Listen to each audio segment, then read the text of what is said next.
Josh, can you explain what you see Champ, what happens when he's in a calm state like this, on place, and the doorbell or somebody knocks on the door unexpectedly, what kind of reaction you're seeing out of him?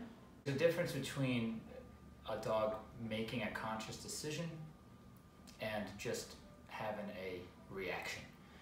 When Champ came in, we started to disagree with his reactivity to the doorbell and to guests coming in the door, to the point where he understands we don't want him to do this.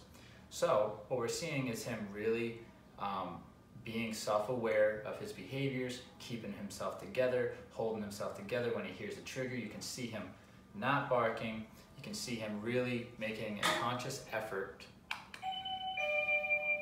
to not do the old behavior because we've had that discussion.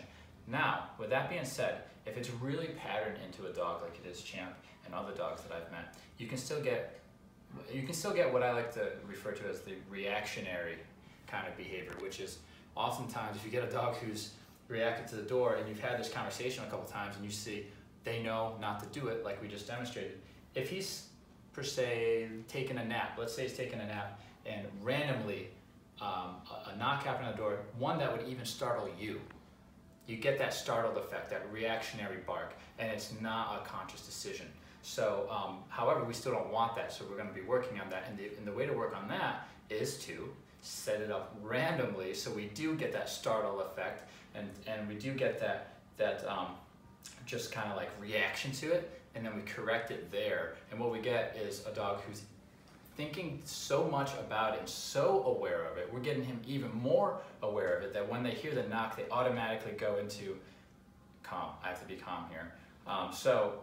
There is a difference, yeah, and we're seeing that here. So if I kept ringing the doorbell right now and knocking, this would have got him barking the other day. Just literally taking your hand and doing this, bark, bark, bark, bark.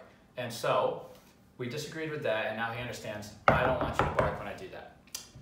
If we fast forward this video a half hour and I just sat here in the silence and all of a sudden I just went like this while he was sleeping, he would still kind of startle into a bark. So it's kind of that startle thought process.